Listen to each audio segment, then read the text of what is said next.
Because we are going to show a little video, and I feel like I know 98% of you, but there might be a 2% that you only know through my mother. And if you haven't guessed it, I'm Diane, and we have a little program.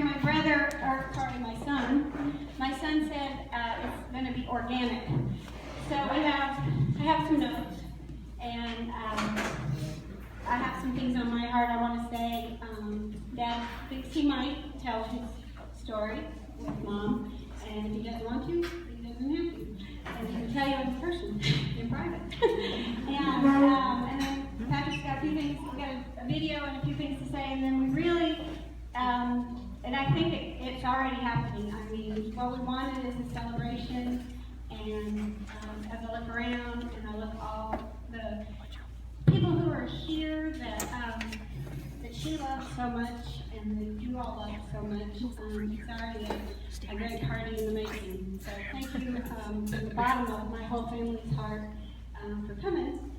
And I did have to say that about 2 weeks ago, I danced my last dance with my mom on this floor, and that's how she lived. It's, amazing, and had so much fun, and that's what she wanted, and that's what this is. And anyway, so we're going to get started. So Jim, would you like to tell your story? Okay.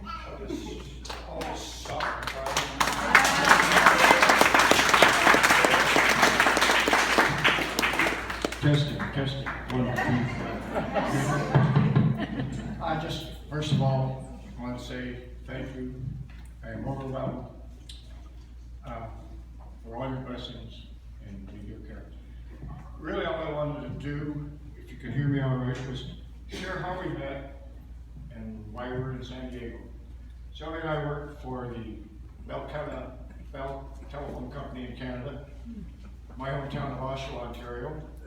She was born in Sydney, Nova Scotia, and moved to Oshawa when she was 5 years old with her family.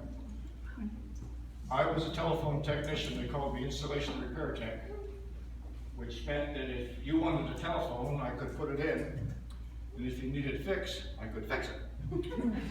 Sylvia worked in the office as what we call the repair clerk. When you called 611, some of you might remember that, you got to talk to a person. Well, Sylvia was that person. Anyways, the first year and a half of my career, I volunteered to go on a project that Bell Canada had a maintenance contract for. It was called the Mid-Canada Early Warning Line. It was in northern Alberta, a little town called Fort McMurray. I was there for 13 months. During that 13 months, I corresponded with the love of my life. Her name was Joyce Honey.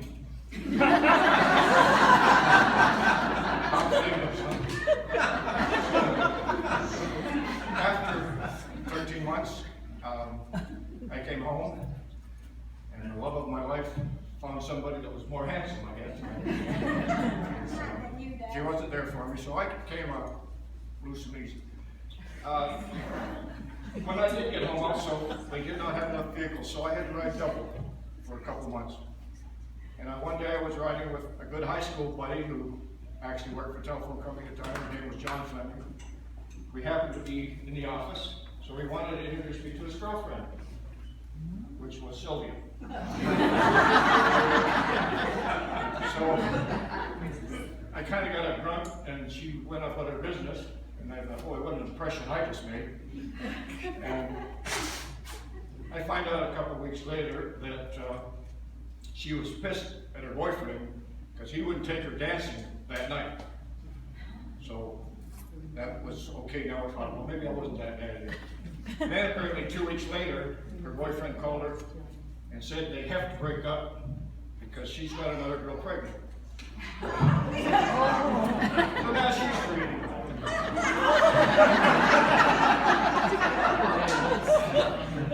So I tried it after that 2 or 3 weeks. I was working on a Saturday and I got dispatched to a payphone problem at a local dance hall we called the Jew, which was short for the Jubilee Pavilion. And I went down and found out it was a stuck coin in the coin slot. You remember those days? 5, 10, 40? So I solved the problem, called in to report what I found, and Sylvia answered the phone. The dispatcher happened to be out for coffee. So I told her what I had found, and she said, I think that was my dime.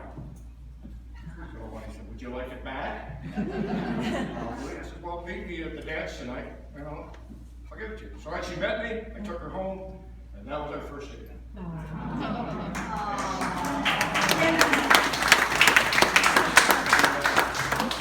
We continued to date, so Valentine's Day 1959, we were at a dance at a place called Casaloma in Toronto. Very, very nice facility. And I got up on my knee and I proposed. And she said yes. So in June of that year we were married. And then with the help of her father and my brother-in-law, and almost anybody that worked at a telephone company back then, we built the home of our dreams. So we moved in late that year.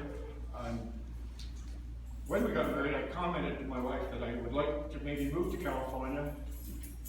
And she said, well, I can't leave my parents, and that was okay with me. But I had made a trip in 1956 with another high school buddy who had friends in Mugby. And I enjoyed it. That was back in my mind. So through the years, we had our winters. But in 1962, my wife was 6 months pregnant, so we made a trip to California. That was the first time Diane had seen California. And it was also her first ride on the Matterhorn.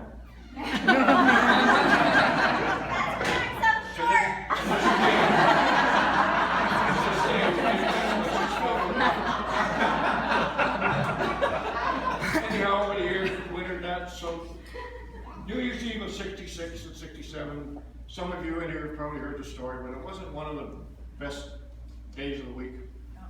So shortly after that winter, Sylvia said, I'm ready to move to California.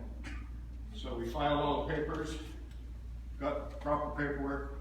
September of 1967, we crossed the border in Detroit and we became resident aliens.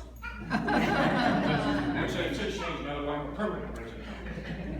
Anyhow, that was the beginning of our 57 wonderful, beautiful, glorious years. And that's what it is through.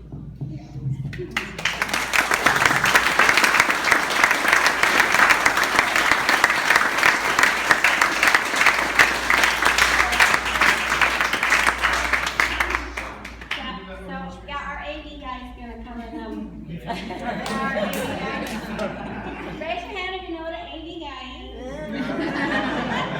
is. You do not know at all.